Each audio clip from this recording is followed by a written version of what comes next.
Sa isinagawang random inspection sa General Santos City International Airport, nasapot ang cargo na ito.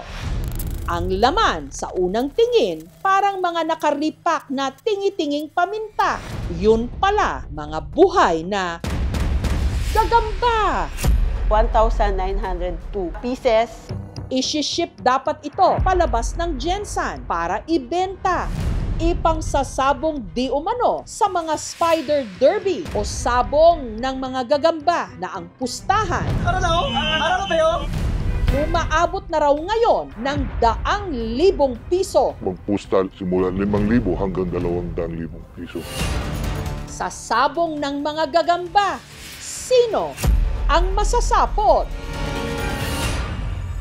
Mabuting insekto kung ituring ang mga gagamba dahil kinakain nila ang mga lamok. Yun nga lang, pati pala sila ginagawang panabong.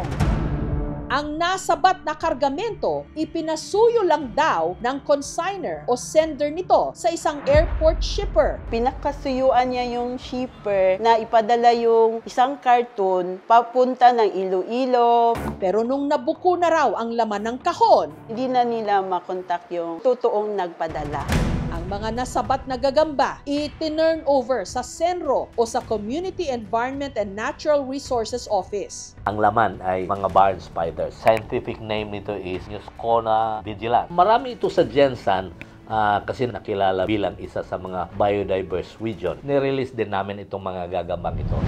Ang bentahan ng mga pambatong gagamba ngayon, pumapaldo!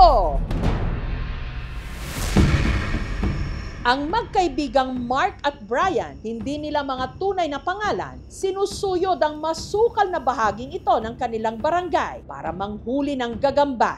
Paglilinaw lang po, nakatakda talaga silang manghuli nung gabing yon at sinamahan lang sila ng aming team. Alas 10 ng gabi, ito yung panahon at oras na naghahanap kami ng gagamba. Ang target natin, 30 pieces na gagamba, okay na. Dala natin po ngayon is flashlight at saka yung karang. Hanggang sa may naispatan sila. Hindi sa ganong kalakihan, pero kukunin na lang natin. Ito ay pulahan na gagamba. Nabibenta namin ng 10 piso lang. Hindi sa pwede pang derby. Pero hindi raw ito ang kanilang pakay. Ang kailangan daw nila yung mga gagambang mahahaba at makakapalang mga galamay at may katamtamang katawan. Mabilis sila kung sa labanan.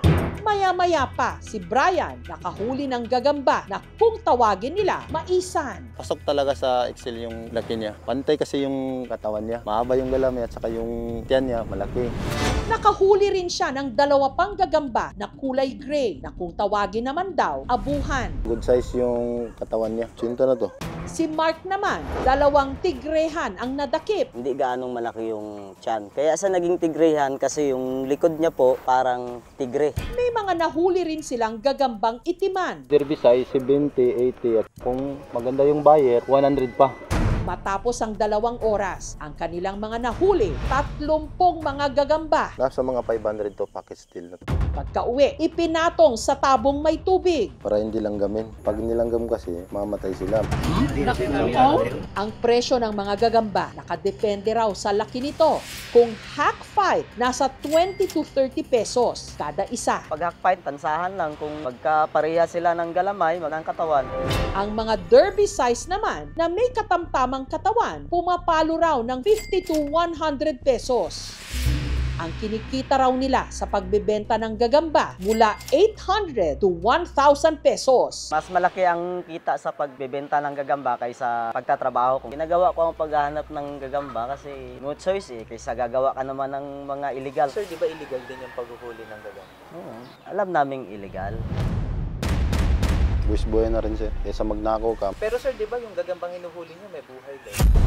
Yun lang. Yun ang isang ding pagkakamali na nagawa namin.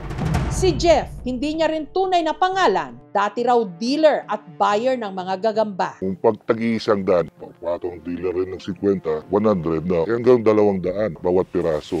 Naging handler din daw siya ng mga gagamba noon at aminadong nag-organize at sumasali sa mga derby. Ang patmani naman manggagaling doon sa tinatawag na registration. Maabot hanggang 20 entry, 50 to 100K. Pagkahati-hatihan namin sa grupo yun. Hindi raw biro ang ibinababa ritong pusta. Simula 5,000 hanggang 200,000 piso. Isa ako sa nasali nun na nahuli. Kaya yun, tapos mainit na. Uminto na ako, matagal na. Yung trade, transport, at saka collection pinagbawal sa ating batas. Ang nilalabag natin is RA 9147, yung Wildlife Conservation and Protection Act. Other threatened species siya. Para sa ating gobyerno, napapayagan nga yung mga kasino, napapayagan yung pagsasabong ng manok. Bakit hindi na lang din payagan tong libangan ng mga tao na pagsasabong ng mga gagamba? They are very important in sustainability as well. Kinakain nila yung mga lamok, yung mga langaw. May karapatan itong mga hayop na ito na dapat natin protektahan. Subukan namin talaga maginto. Ang sabong ng mga gagamba, simpleng libangan lang noon ng mga kabataan. Ngayon, nauwi ng big time na sugal.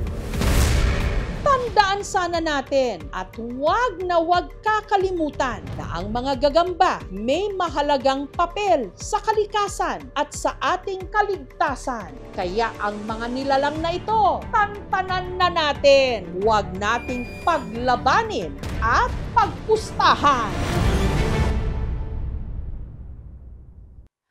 Thank you for watching, mga kapuso. Kung nagustuhan niyo po ang videong ito, subscribe na sa GMA Public Affairs YouTube channel. And don't forget to hit the bell button for our latest updates.